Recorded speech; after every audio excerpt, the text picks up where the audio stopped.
Allez, on part en Ukraine à présent à 14h30 sur LCI. Est-ce gagné déjà pour Kiev dans la région de Kharkiv où Volodymyr Zelensky crie-t-il victoire un peu vite? Selon l'Institut pour l'étude de la guerre, la Russie continue de transférer des troupes de l'autre côté de la frontière nord, dont la redoutable division des forces spéciales tchétchènes. Et pourtant, pour Volodymyr Zelensky, la bataille de Kharkiv est gagnée pour l'Ukraine. On l'écoute. Tout d'abord, le front. Aujourd'hui, nous avons discuté de la situation globale avec le commandant en chef. L'information principale, c'est que l'armée russe a échoué dans son opération pour prendre Kharkiv. Nous réussissons actuellement à les contenir avec le maximum de nos capacités. Nous détruisons les unités russes qui entrent sur nos territoires et terrorisent la région. Nous nous renforçons dans cette direction et nous nous renforcerons encore. Est-ce qu'il faut être aussi confiant que cela, Nathalie Schrin, aujourd'hui? Moi, j'avoue que mes amis qui sont sur le front souffrent beaucoup. Donc, c'est vrai que moi, je vois ça d'un point de vue humain. Les soldats qui réclament à force, enfin, vraiment de très fortement des armes, même de la nourriture, qui sont vraiment très fatigués. Alors. Pour moi, je pense qu'il faut quand même attendre un peu parce que les Russes ont une telle capacité qu'on n'a pas reçu encore tout ce qu'on nous a promis. Et ça, c'est pareil, les Ukrainiens, ils attendent avec impatience. Et vraiment, ça devient compliqué sur le front. Hein. Est-ce que vous avez des retours d'utilisation de ces fameuses armes occidentales et notamment américaines, de leur utilisation de l'autre côté de la frontière et de ce que ça aurait changé d'un point de vue tactique pour ces Ukrainiens? Non, pas pour l'instant, mais mes amis sont... Enfin, moi, j'ai surtout des amis qui sont pilotes de drones, donc ils ont en plus perdu leur drone il n'y a pas si longtemps, et ça c'est vraiment catastrophique, surtout qu'ils ont plusieurs drones, un drone d'attaque, un drone de protection, etc. Et ça, ils savent pas comment obtenir de nouveaux drones qui sont pour eux une nécessité. Oui. Et donc pour moi, non, sur le front, moi j'ai pas de remontée de ce genre. Alors en tout cas, la version d'une Russie maintenue à distance est corroborée par John Kirby du Conseil de sécurité nationale américain. On l'écoute. Mais je pense que l'on peut dire sans risque de se tromper que, bien qu'ils soient toujours sous la pression des Russes, en particulier dans l'Est, ils ont été en mesure de contrecarrer les avancées russes. En particulier autour de Kharkiv, parce qu'ils ont pu bénéficier de 5 paquets de sécurité. Et maintenant d'un 6e, comme le président l'a annoncé aujourd'hui. Les Russes se sont en quelque sorte arrêtés là. En fait, leur avancée sur Kharkiv est pratiquement terminée. Car ils se sont heurtés à la première ligne de défense des forces armées ukrainiennes qui ont stoppé, voire fait reculer certaines unités. Voilà ce que John Kirby ne dit pas, c'est si le feu vert de Washington pour frapper de l'autre côté de la frontière, donc en Russie, avec les HIMARS, notamment les patriotes, si ça a changé quelque chose. En tout cas, d'après, bien sûr, les rapports qu'on a, ça a été le cas. Les Ukrainiens ont frappé sur le sol russe avec ces armes. Il y a eu effectivement des colonnes, notamment une colonne blindée qui a été frappée. On a eu les images donc par drone, donc c'est une réalité. On a retrouvé aussi des débris de missiles à HIMARS sur le territoire russe, donc c'est une évidence. Il y a eu aussi un S-400 qui a été frappé, donc quand même, système antiaérien qui a été détruit par des frappes d'armes occidentales. Donc c'est une évidence, ça a aidé l'Ukraine. Après, je pense que pour revenir à cette déclaration de Volodymyr Zelensky, effectivement, d'un point de vue territorial, on va dire que les Russes semblent arrêtés, voire même légèrement reculés dans certains points du conflit. Après, il ne faut pas perdre de vue que l'un des objectifs de la Russie, c'était aussi de fatiguer les Ukrainiens et d'user une bonne partie des réserves. Et de ce point de vue-là, il est difficile de dire si les Russes ont réussi ou échoué. Ce qui est certain, c'est qu'une bonne partie des unités qui étaient en réserve côté ukrainien ont été envoyés sur le front de Kharkiv.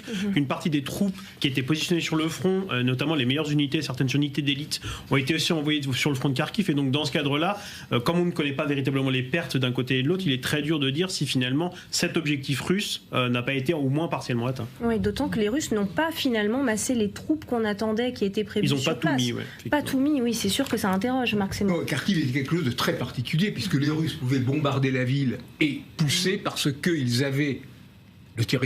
La ville est toute proche du territoire russe, et donc leurs troupes étaient quasiment sanctuarisées, puisque les Ukrainiens n'avaient pas le droit d'utiliser les armes occidentales. Donc ils utilisaient leurs drones, mais contre des colonnes de chars ou des gros concentrations de troupes, cela ne marche pas. Donc on est revenu à quelque chose de normal, de bon sens. Les Ukrainiens ont pu les utiliser apparemment.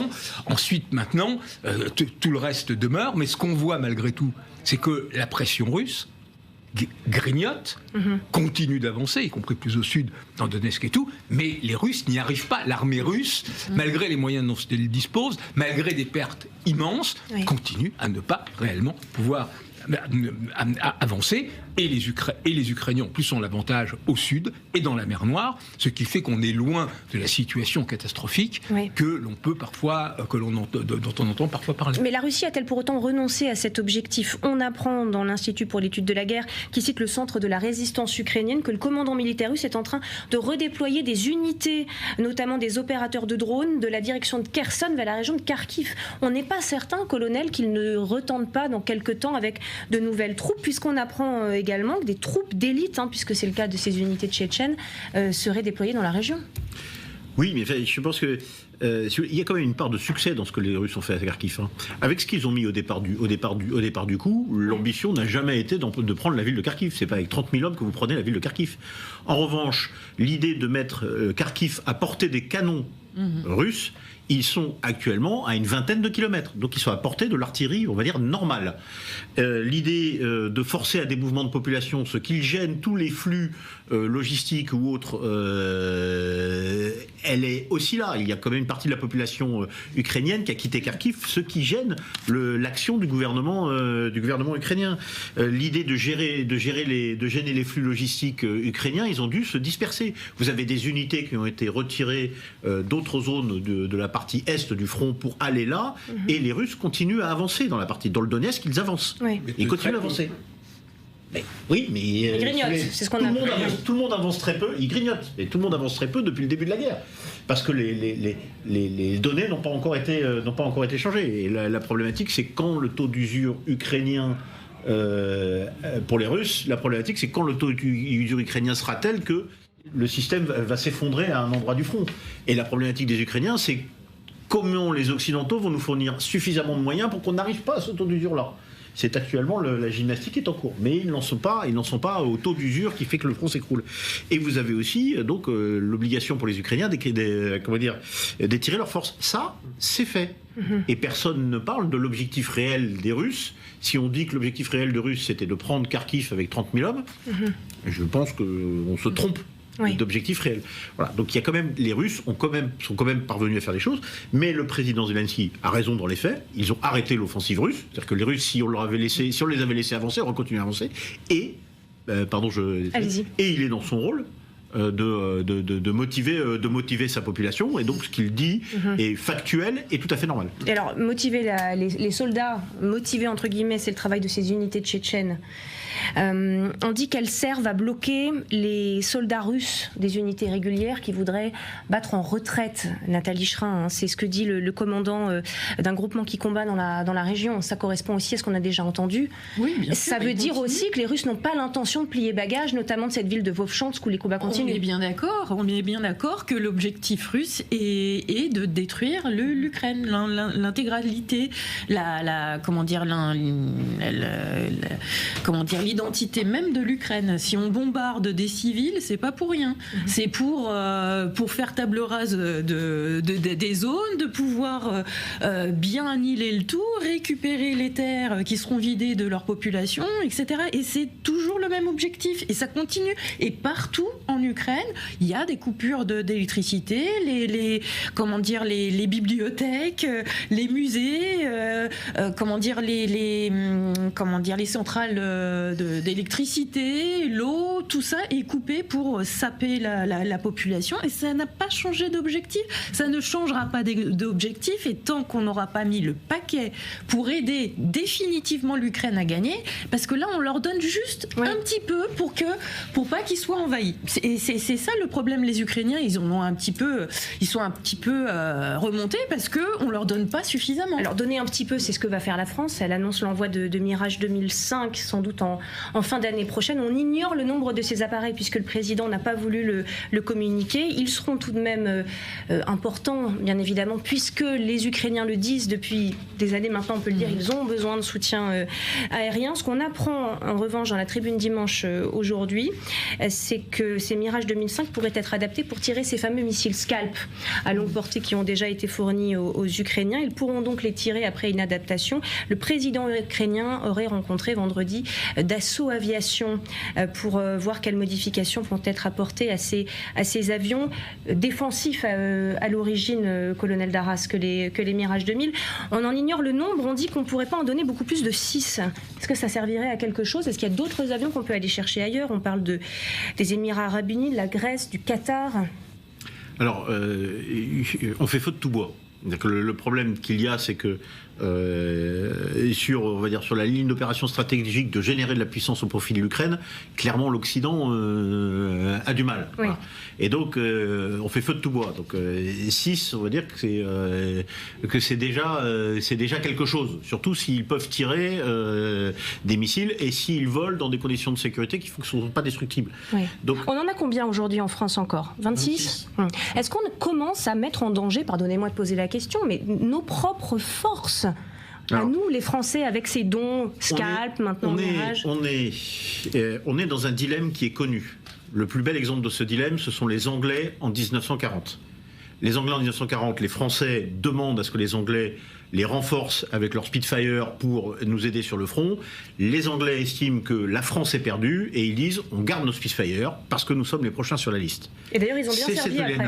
Ouais. Mais les conditions ne sont pas les mêmes. Parce que la guerre à l'époque existait déjà entre l'Angleterre et l'Allemagne et nous ne sommes pas en guerre contre la Russie. Donc le dilemme est le même, mais il se pose dans des conditions différentes. Donc nos dirigeants peuvent estimer, et on l'a déjà fait pour certains matériels, qu'on peut, affaiblir entre guillemets nos forces temporairement. Et tout le monde l'a fait. Les États-Unis, leurs stocks de munitions ont baissé considérablement parce qu'ils ont pris sur les munitions de l'armée de terre américaine pour les envoyer. Donc tout le monde l'a fait. Mais ce dilemme existe. Vous avez raison de poser cette question. Actuellement, les conditions sont telles que les dirigeants occidentaux estiment que l'on peut faire ce sacrifice. Oui, Marc. Oui, c'est difficile effectivement d'évaluer, parce qu'il y a un certain nombre d'autres pays qui ont des mirages qui pourront donner, mais aujourd'hui, un des problèmes qui se pose de plus en plus, c'est la différence entre ce qui est une accélération de la rhétorique guerrière, mais que derrière cette accélération de la rhétorique, il n'y a pas nécessairement une accélération des faits, des livraisons concrètes, des engagements, y compris sur le terrain de la production.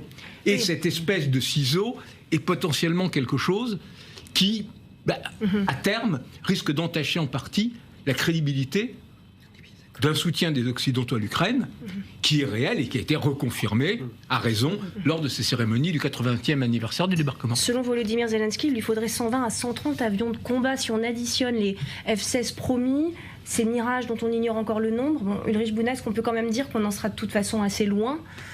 Oui, ça c'est clair. Après, peut-être juste sur les Mirages, il faut aussi savoir qu'en fait, ils devaient être retirés du service d'ici 2030. Donc je pense qu'il y a aussi une volonté côté français de peut-être essayer d'accélérer le calendrier avec Dassault en fournissant plus de Mirages, du coup, plus de Rafale pour compenser justement la disparition progressive des Rafale, c'est quand même 3 ans de construction, j'ai lu. Je suis d'accord, je suis d'accord tout à fait. Mais donc effectivement, il y a peut-être une volonté de dire à Dassault, accélérer un peu vos cadences de production pour... c'est un encouragement, on va dire. Ou décaler certaines commandes à l'étranger. Donc ça, c'est un premier point. Pour ce qui est des 120 à 130 avions de chasse, alors pour le coup, effectivement, je pense que le chiffre qui avait été annoncé par Volodymyr Zelensky était... on va dire dans le meilleur des scénarios, probablement pas non plus à court terme, puisque pour la simple et bonne raison aussi que l'Ukraine n'a pas 130 pilotes. Donc, l'Ukraine a quelques pilotes qu'elle a envoyés, notamment surtout des jeunes, donc sans expérience, qui ont été formés sur les F-16 américains. Mais pour le coup, effectivement, l'Ukraine n'aurait pas 130 pilotes à mettre aujourd'hui du jour au lendemain sur des avions de chasse. Donc, je pense qu'il y a une volonté aussi de demander, parce qu'effectivement, peut-être qu'avoir 100, je crois que c'était 120 à 140 avions de chasse, ça suffirait pour couvrir le ciel et protéger le ciel et faire des opérations offensives.